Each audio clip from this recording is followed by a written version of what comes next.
beings, and welcome to another episode of The Force Nexus, a Star Wars podcast where we talk about the light side, the dark side, and everything else in between from that galaxy far, far away. I hope you're all doing well today, and thank you for joining me today on day number 6 of 30 Days of Star Wars, leading up to the launch of Rise of Skywalker. Yesterday we spoke about my favourite Imperial member, but today we're switching it up a little bit and looking to the far corners of the galaxy as we talk about favourite alien species. As a little reminder before we get started, after you've heard mine, feel free to head over to the show's Facebook, Twitter and Instagram pages and let me know your favourites too. You can also follow them pages and get notified whenever a new episode drops, and it really helps in getting the show out there. So without any further ado, let's talk alien species, starting with the Wookiees. Wookiees are a giant humanoid and sentient species originating from their homeworld of Kashyyyk. They can grow to almost 3 meters tall and have an average lifespan of 400 years. To give you a bit of context behind that, Chewbacca is approximately 250 years old during the time of the sequel trilogy. They typically had a mixture of light and dark brown hair, as well as shades of blacks. It is thought that when Wookiees reach the later stages of their 400-year lifespan, that their fur turns almost completely white, as well as their eyes. The only record of this, however, was of an elderly female Wookiee that joined the Rebellion Alliance after the destruction of the first Death Star. Another note about female Wookiees is that they start to grow long beards as they get older. During the early ancient days of the Wookiees, they would craft weapons such as arrows and poison darts, making use of the abundant natural resources of their tribes. Fast forward to the Clone Wars, and we see that although they have a grasp for modern technology, they still excel at woodcrafting and revere their tribal way of life, with both stunningly beautiful architecture and vehicle designs mixing both the current tech and the nature of their home planet.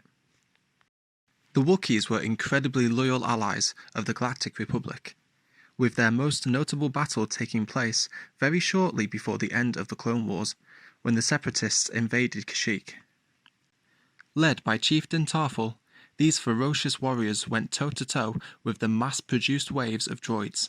With the average male weighing in at around 150 kilograms, they were a force to be reckoned with, charging in to meet the droids face-to-face with spears in hands and launching themselves off airborne vehicles to take down enemy tanks.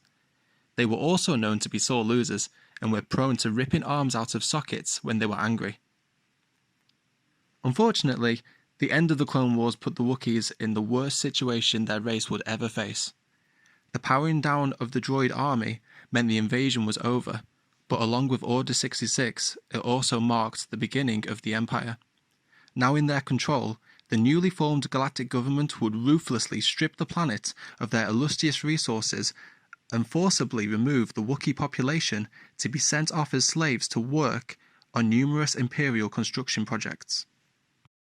The Wookiees didn't take this lying down though, as many of their warriors, being rallied by Chieftain Tarful, began a rebellion to fight off the unwelcome Empire. Despite their efforts, and even with the help of extreme freedom fighter Saw Gerrera, they were unable to fully wrest control of the planet from them.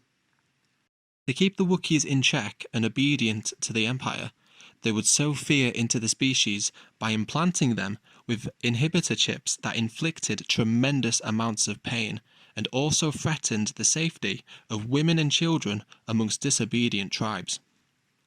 However, the Wookiees would later know liberation as ex-Imperial loyalty officer Sinjir Raph, alongside Chewbacca and Han Solo, launched an attack against the Imperial warlord still occupying the planet. Velas managed to disable all the inhibitor chips implanted within the Wookiees, allowing them to take the brutal revenge they all craved for so long. So, why is it that I love these big brutal beings so much? Well, to address the obvious Wookiee in the room, Chewbacca. It's just hard not to like the Wookiees after getting to know Chewbacca. You really get a sense of their loyalty to both fellow Wookiees and also the friends that they make along the way. They may look like they'll murder you on sight, but they're actually pretty lovable. However, I also love the sad story of their species and their planet. Whilst it's obviously a horrible tale of oppression, it's interesting to see how it affected some Wookiees as we grew to know them. Chewie, for example, was imprisoned on Mimban by the Empire and was seemingly kept to eat deserters and prisoners from the war until him and Han broke out and joined the criminal underworld. That seemed to be a running theme through the Wookiees as well. The ones that were lucky enough to escape typically took new roles in the galaxy, either in the underworld to avoid being recaptured or taking jobs that kept them out of sight, such as the elderly female mentioned earlier on, Logara. She worked as a cargo transport captain for almost 200 years before joining the rebellion. Her always moving around helped her in becoming undetected. This leads to some really interesting characters within the Wookiee species, with some becoming bounty hunters as well, such as Black Carsantan from the Dr. Aphra comic book line. It's that kind of attention to world building within their story and enabling the development of these escapee Wookiees, combined with their loyalty and equal part ruthlessness that makes the Wookiees one of my favourite species in the entire galaxy. To give you a little bit of behind the scenes trivia for the word Wookiee, it originally came from George Lucas's first original movie, THX 1138, when it was added as an ad-libbed line by actor Terry McGovern, where he said, "I think I just ran over a Wookiee." He then took the name Wookiee and used it as Chewbacca's race in the first Star Wars film, A New Hope. So now that we've taken a look at species number 1, the Wookiees, let's go ahead and take a look at species number 2, the Dathomirian. Originating on their homeworld of Dathomir, the Dathomirian, also known as Dathomiri or Dathomirian zebrax, was a subspecies of the zebrak race itself. Both male and female members of their species sported a striking appearance. The males, particularly those belonging to the Night Brothers clan, had either yellow or red skin and were covered from head to toe in black tattoos. They also grew sharp, intimidating horns on their head, which, if grown to a long enough length, was even used at times as a weapon to impale helpless victims.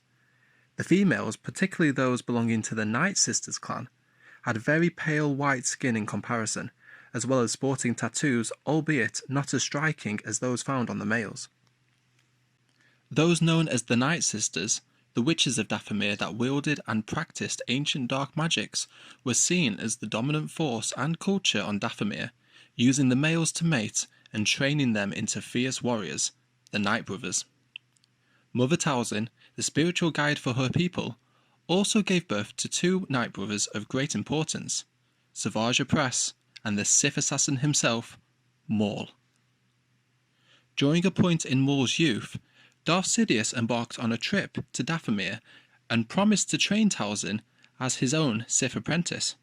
However, sensing the potential in Maul, he would decide to kidnap him instead and train him as his Sith apprentice, breaking his promise to Talzin. This would be a mistake Talzin would never forget, and swore to take vengeance following the Dark Lord's betrayal. The Sith's betrayal against the Night Sisters wouldn't end there though. Asajj Ventress, another Dathomiri zebrak, pledged herself to the teachings of the Sith under Count Dooku before the Clone Wars. However, this was behind Darth Sidious's back. After learning of this, he ordered Dooku to have her assassinated. Remember, only 2 there are, master and apprentice, the rule of 2. After a failed attempt on her life, Ventress would flee to her homeworld of Dathomir and seek the aid of Mother Talzin. Learning of what happened, they devised a plan where her second son, Savage, would instead become Dooku's second secret apprentice in a counter-assassination attempt. That too, however, would result in failure.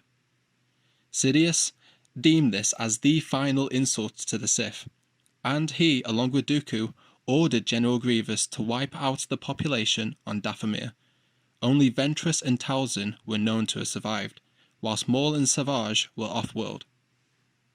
Now, there is a little bit more history to be spoken about regarding the Dathomiri, but part of that is discovered in Jedi Fallen Order, and since the game's only been out for just over a week, this is where I'm going to stop the lore recap to avoid giving any spoilers away. But the Dathomiri, these earn a place up there as one of my favourite species due to mostly their sheer mystery. I'm a massive medieval fantasy nerd, as well as a Star Wars nerd, and these men and women just scream undead magic, like that necromancy magic. I love it. Even more so since it's something that, not in canon anyway, we don't seem to get that much kind of exposure to. It's not mentioned that much at all. The use of this other dark magic that doesn't seem to be connected with the dark side itself.